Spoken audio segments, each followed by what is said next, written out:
Je m'appelle Ababacar Gueye, je suis l'ex-coordonnateur du parti Les démocrates réformateurs de Modou Diagne Fada et derrière ça. Et auparavant, j'ai quitté une formation politique qui m'a beaucoup façonné, qui m'a fabriqué de toutes pièces, c'est le Parti socialiste. Quand j'ai quitté le Parti socialiste, c'était un parti en lambeaux où il y avait deux camps, le camp des conservateurs et des réformateurs entre guillemets. Et je n'étais pas tellement séduit par le courage politique du camarade Khalifa Sall, que je salue au passage, qui a laissé trop de temps à Tanor et au régime en place pour qu'il l'abatte. Et très tôt, j'ai compris que nous allions vers un naufrage politique et judiciaire avec le Parti socialiste. Raison pour laquelle j'étais le chargé de la communication du Parti socialiste à Saint-Louis. Et qui me connaît sait que j'ai été bien formé dans le Parti socialiste. J'ai eu à fréquenter des gars de haute facture dans le parti, comme Abdelrahim Agne et tant d'autres. Il faut Ibrahim Fall, que nous saluons sa mémoire au passage. Mais sachant qu'il y aura forcément un naufrage dans le parti, j'ai voulu quitter le navire à temps pour allier les démocrates réformateurs de Modou Diagne Fada. Vu son engagement, sa jeunesse, sa fougue parlementaire, tout cet épisode qui s'est passé entre lui et Maître Wade, avec le groupe parlementaire, j'ai cru que ce gars-là, quand il a quitté ce parti-là, il avait incarné des valeurs. Et je me retrouvais dans ces valeurs. Et que, en quoi faisant, il y a eu tout un itinéraire politique. Les législatives qui sont passées, il y a aussi un circulaire qui est passé dans le parti pour dire, voilà, nous avons 3 cas d'école. Il faut rester il faut suivre un candidat de l'opposition. Fada nous a dit que lui, qui n'avait pas d'argent, il peut aller dans des élections présidentielles. Il faut choisir un candidat bien placé dans l'opposition, ou bien le candidat Macky Sall.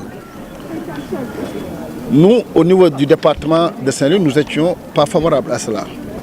Mais les autres départements étaient favorables. Il a eu la majorité, il est parti pour allier le parti présidentiel. Et vous avez constaté que depuis un certain moment, depuis des mois, je ne fais pas d'apparition dans la presse et je ne parle jamais du parti RDS parce qu'en mon fort intérieur, je me suis dit que c'est une alliance de contre nature. Parce que ces alliances-là, il n'y a que les chefs de parti qui y gagnent. Et que moi, j'ai trouvé que le RDSL, c'est une partie de copains et de coquins. C'est une partie qui est répartie entre Darou Mouhty et Dakar. Des gens qui veulent avoir des postes et qui s'agitent. Moi, ma vision de la politique, comme disait Mitterrand, en politique, il y a 3 légitimités. La légitimité sociale, la légitimité intellectuelle et la légitimité financière. Et dans ce pays-là, comme tout est chamboulé, l'arrivée de Macky Sall a tout chamboulé avec des slogans vides. La patrie avant le parti, le plan Sénégal émergent. Il y a tellement le Puma, après il dira Adidas ou bien Nike, on ne sait jamais. Mais forcément, je me suis rendu compte que moi, je n'avais pas pris le bon bateau. Et j'ai réfléchi pendant plusieurs temps pour dire que la meilleure possible des candidatures est Idrissa Seck. De par son engagement, sa persévérance et son endurance politique. Parce que tout le monde sait qu'il est endurant et persévérant en politique. Et que l'étoffe intellectuelle et politique qu'il a, parmi ces candidats, personne ne l'a. Ça, il faut lui reconnaître cela. Raison pour laquelle j'ai discuté avec le coordonnateur départemental pendant plusieurs jours. Et même sans ça, j'allais venir soutenir la candidature de Seck. Parce que moi, je suis un politicien libre. Je ne suis lié à aucune amitié politique ou bien à aucun deal politique. Il n'y a aucun politicien au Sénégal qui peut dire que j'ai donné à M. Ababacar Gueye de l'argent. Tout ce que j'ai eu dans ma vie, ce sont mes parents ou moi-même. Mais la politique, ce n'est pas un métier pour moi parce que moi, j'ai un métier de consultant. Donc, moi, le métier fait que je me dis, mais ce n'est pas un métier pour moi. Je suis venu pour soutenir cette coalition de 2019 et dire au revoir à mes anciens camarades de RDSL et demander à toute la jeunesse et tous les citoyens d'accompagner et de voter et de faire un vote utile et rationnel pour le candidat Idrissa Seck et la coalition Idy 2000. Je vous remercie. ma am mbégte bu baax a baax bi ma coordonnateur bi ak responsable politique yëpp ñëwee teeru fii pour que ñu def déclaration bi moom lu gàtt la moo di man dama nekkoon ci benn nekk muy parti socialiste ma jógee fa parti socialiste amuloon démocratie interne gars yi di xëccoo ba ma ne balaa naufrage collectif bi ma fekk ma daw ma wuti daw làqu ci RDR Yeesal boobu créé gu noonu sax parti bi ndax man membre fondateur parti RDR Yeesal laa bokk Modou Diagne Fada ni ma Babacar ñëwal jàpp si ma gëmoon ay idéologie politique am ma gëmoon positionnement ak taxawaay bi muy woote di xeex benn démocratie interne ci parti bi par la force des choses ñuy dem di dem dawal élection yi am législative romb lépp romb mu toog benn jour mu yónnee benn circulaire ni moom dafa xalaat ni RDR Yeesal ñett la amuñu xaalis dem campagne wala ñu jàppale benn candidat boo xam ne mooy président sortant Macky Sall wala ñu jàppale kenn ci opposition bi circulaire bi jàll nekk interne par voie démocratique ndar sax ñun wiir noo leen waxoon dañu woon mënul nekk ñu jàll yeneen majorité yi yeneen département yi ak yeneen dëkk yi moo majorité mu jàll ñu yëpp y a un semblant de démocratie boo xam ne am na ci parti bi ñu dem mais ku seetlu depuis boobu ba léegi kenn déggul amul benn journaliste ku mel na yow bés ne nga invité man la du ma wax ak ñeneen du ma wax parce que dama toogoon ci benn silence boo xam ni approfondi boo xam ni mën naa xalaat ndax lu mu gàtt ñëpp xam na ni Mitterrand feu François Mitterrand jàngale na ci science politique mu ni politique ñett ñoo koy def légitimité sociale mooy judd légitimité intellectuelle wala légitimité financière ñu xool ni réew mi ni muy doxee Sénégal Macky Sall c'est un président par défaut ñun bokk nañ ci ñi ko jàppale deuxième tour parce que boobu parti socialiste laa bokkoon ñun ñëpp bokk nañ ci mais li Hollandais di wax le phénomène de Peters en science politique mooy poste responsable bi gënoon mag ci poste moo doon mu nekk directeur Petrosen ndax constance dafa am ci politique parce que politique mënoo ñëw deuxième tour nga ni gars yi bu ma falee 5 ans lay def nga dem ba ci biir nga def 7 ans ñii di 7 ans lépp loo xam ne amul benn consensus ci processus électoral Sénégal di dem te Sénégal depuis 1960 am na étape électorale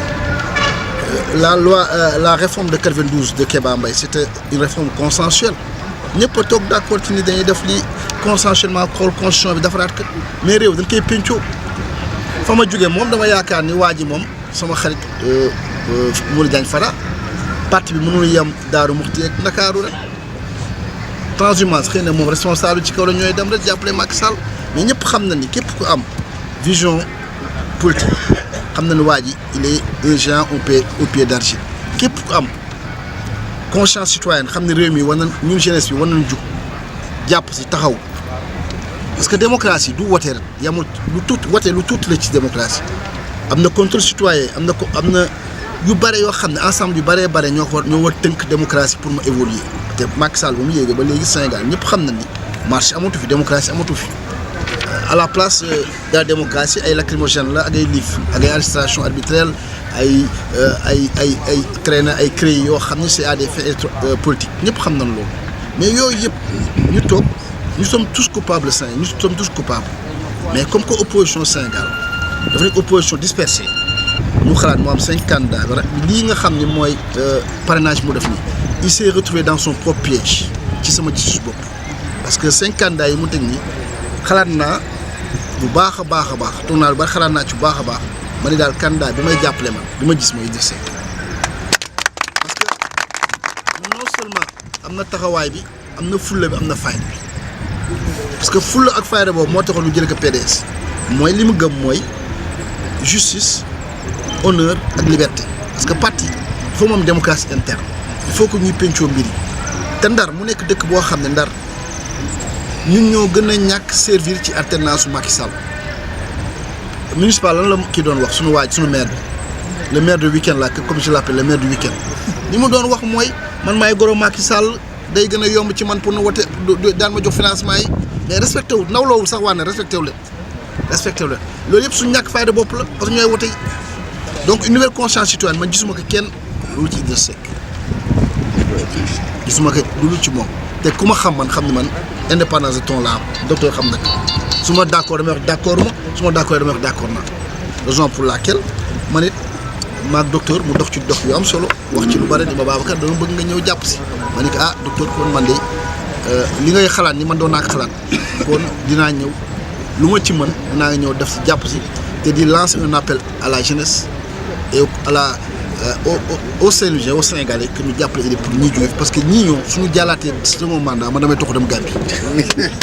parce que c'est la même dem foofu sax ñëpp xam na ne amul démocratie mais ce semblant démocratie bi nekk ci réew mi moo dangereux une petite minorité de personnes